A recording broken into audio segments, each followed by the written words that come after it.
প্রতিবারের মতো এবারও কিছুটা হলুদ লাগিয়েছি বাড়ির জমিতে, যেন সেখান থেকে বাড়ির খাওয়ার প্রয়োজন মিটে যায়। তার জন্য হলুদ লাগানোর ভিডিওটা দেওয়া আছে কিভাবে লাগিয়েছিলাম। তারপর দেখতে পাচ্ছেন একবার নিড়ানি দেওয়া হয়েছিল মাঝে। তারপরে দেখছেন যে বর্ষা, এখন এই বছর যেহেতু বর্ষাটা একটু বেশি, তাই ঘাসগুলো প্রচুর পরিমাণে হয়েছে।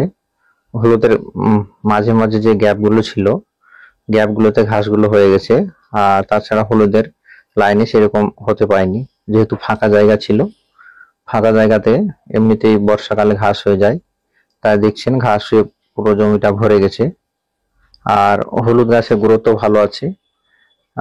হলুদ জমিটা একই জমি আছে, কিন্তু একটু সাইডে সরিয়ে এই হলুদগুলো লাগানো হয়েছে, যেহেতু হলুদ পরপর দুইবার হওয়ার পর তারপরে অবশ্য তিনবারে ওলা হয়তো ভালো হয় না, তার জন্য একটু জায়গাটা চেঞ্জ করেছি। একই জমিতেই সাইডে সরিয়ে লাগিয়েছি, এই জমিতেই ছিল গতবারও। তো দেখতে পাচ্ছেন যে হলুদের গাছগুলো গ্রোথ কিরকম হয়েছে বা কতটা ঘন হয়ে বেরিয়েছে দেখতে পাচ্ছেন। হলুদ বসানোর পর আর দেখানো হয়নি, তো এখন ঘাসগুলোকে নিড়ানি দিয়ে পরিষ্কার করে নিতে হবে ভালো করে। এখন থেকে হলুদ বসতে শুরু হবে, তাই এখন পুরো কেয়ারগুলোতেই ঘাসগুলো নিড়িয়ে নিতে হবে। নিড়ানোর পরে অল্প পরিমাণে সার দিয়ে মাটি চাপা দিয়ে দিতে হবে, তাহলে হলুদ গাছগুলো বর্ষাতে মাটি যেহেতু ধুয়ে গেছে তাই উল্টো পড়বে না। আর যদি গাছে পর্যাপ্ত পরিমাণে মাটি থাকে, সেক্ষেত্রে যদি মাটি দেওয়া হয় তো দেখবেন যে হলুদ গাছের গ্রোথও ভালো হবে। সেক্ষেত্রে হলুদ গাছ যেহেতু গ্রোথ ভালো হবে, তো হলুদটাও ভালো ফলন পাওয়া যাবে।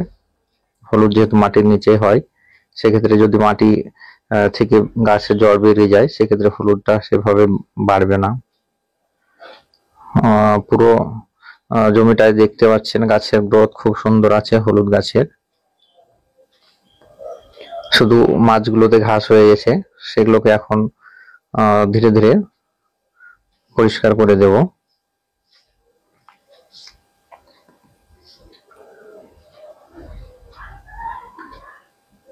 সাইডে অল্প জায়গাতে কিছুটা সবজি চাষও করা আছে বাড়ির প্রয়োজন মেটানোর জন্য। দেখতে পাচ্ছেন গাছের গোড়াগুলো কিরকম মানে জোরালো হয়েছে, মোটা হয়েছে গাছগুলো। আর প্রতিটা বীজ থেকে গাছ হয়েছে, তাই দেখতে পাচ্ছেন গ্যাপ নেই, গাছগুলো বেশ মোটা আছে।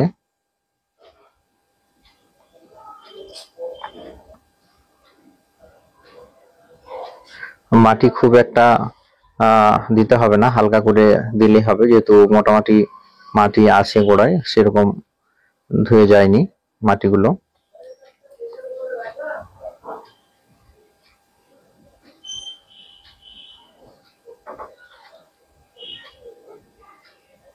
প্রতিটা লাইনে এইরকম গাছ ভালো হয়েছে, মানে মিক্স যায়নি বললেই চলে।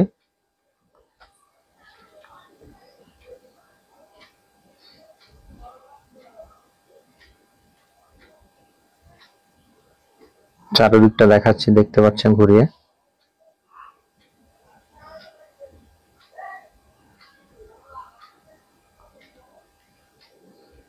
আর পাশের জায়গাটায় কিছুটা ভুট্টা লাগানো আছে।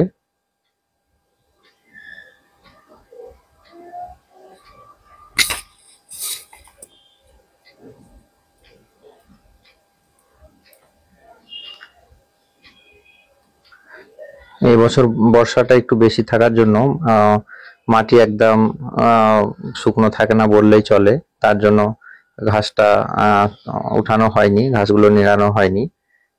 তবে সেই দিনের ফাঁকে ফাঁকে যখন দিনের আবহাওয়া ভালো থাকবে, তখন এই ঘাসগুলোকে তুলে নিলেই হবে। দেখতে পাচ্ছেন আজকেও একটু একটু বৃষ্টি পড়ছে, তো দেখতে পাচ্ছেন 2 দিন পর বৃষ্টিটা একটু কম হয়েছে, তাই ঘাসগুলোকে পুরো জমিটায় নিড়িয়ে পরিষ্কার করে দিয়েছি।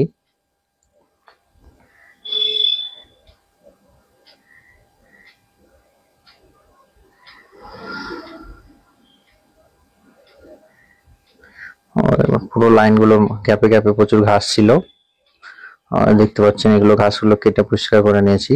আর মাঝে কয়েকটা তিল গাছ আছে, সেটাকে রেখে দিয়েছি, সেখান থেকে ফল হবে তাই। আর বাকি ঘাসগুলো দেখতে পাচ্ছেন সবগুলো একদিক থেকে পরিষ্কার করে দিয়েছি।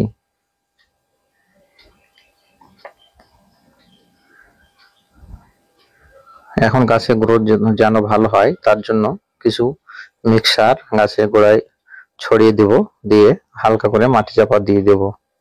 তাহলে নতুন করে ঘাসও কম হবে আর গোড়ায় মাটিটা দেওয়া হয়ে যাবে আর সারটাও ধুয়ে যাবে না।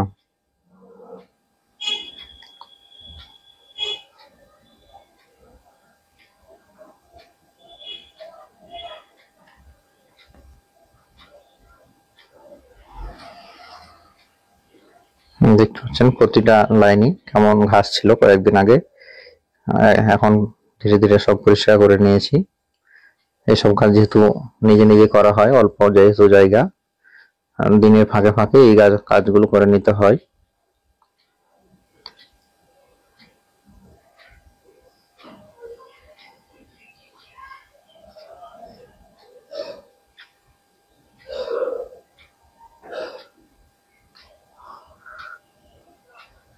প্রতিটা লাইনে একই পরিমাণে গাছ বেরিয়েছে।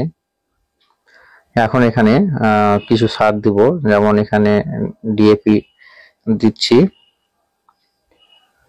আমি প্লাস্টিকে মিক্স করছি, যেহেতু লাইন বাই লাইন ছড়াতে হবে, তাই হাতে করে নিয়ে ছড়াতে সুবিধা হবে, তাই প্লাস্টিকে অল্প অল্প করে মিক্স করব, একবারই করব না, যেহেতু সেরকম বড় পাত্র নিয়ে আসেনি। আর পাত্রতে করে দিতেও সমস্যা হয় লাইনে, ভিতরে গাছের গোড়া গোড়া, যেহেতু গাছগুলো অনেকটা বড় হয়ে গেছে, সেক্ষেত্রে ভিতরে হাঁটাচলা করতে একটু সমস্যা হবে।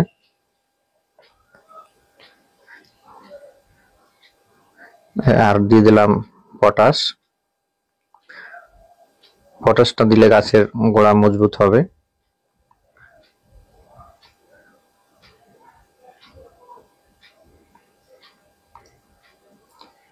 সবকিছু অল্প অল্প করে দেব, আর কিছুটা দিয়ে দিচ্ছি ইউরিয়া, গাছের কালারটাও বেশ ভালো হবে।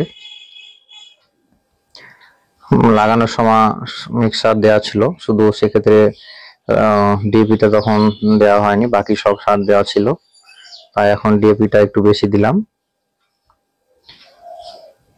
এবারই লাস্ট দেব, আর সার দেব না, যেহেতু গাছ বীজ বসানোর সময় দেওয়া ছিল মাটির নিচে, এখন অল্প দিয়ে মাটি চাপা দিয়ে দেবো, তারপর আর দিতে হবে না। এইভাবে লাইন বাই লাইন অল্প অল্প করে গাছের গোড়ায় ছড়িয়ে দিলেই হবে।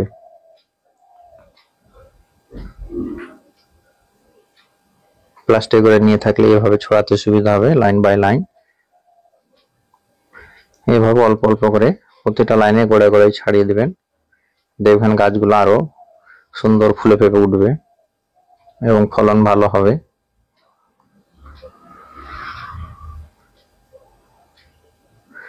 আগের বছর আমি এই পদ্ধতিতে চাষ করেছিলাম, তো দেখেছিলেন কত পরিমাণে ফলন হয়েছিল।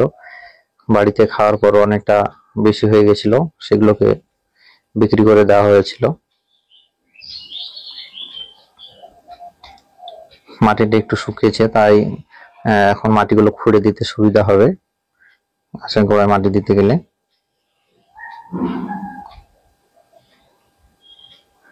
মাটি এখন একবার দিচ্ছি, আর বর্ষা শেষে যদি মনে হয় যে মাটি নেমে যাবে, তখন অল্প পরিমাণে তখন একবার দিয়ে দিতে হবে। এখন অল্প করে এখন দেব, শেষে বর্ষা শেষে একবার মাটিটা দেব ভালো মতো করে।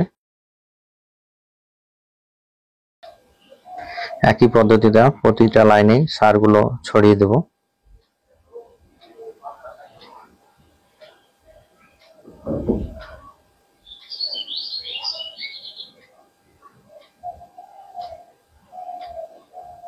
এই যে দেখতে পাচ্ছেন মাটিগুলো মিডিল থেকে ছিলে ছিলে দু সাইডে দিয়ে দিচ্ছি কোদালের সাহায্যে। যেহেতু নিজে দিচ্ছি, সেক্ষেত্রে দেখানো সম্ভব হচ্ছে না, তাই কাজে ফাঁকে ফাঁকে অল্প করে করে দেখাচ্ছি। আর এইভাবে ছিলে দিলে কি দেখবেন যে ঘাসটাও মানে কম বেরোবে, বেরোলে হয়তো দেরিতে একটা দুটো বেরোবে।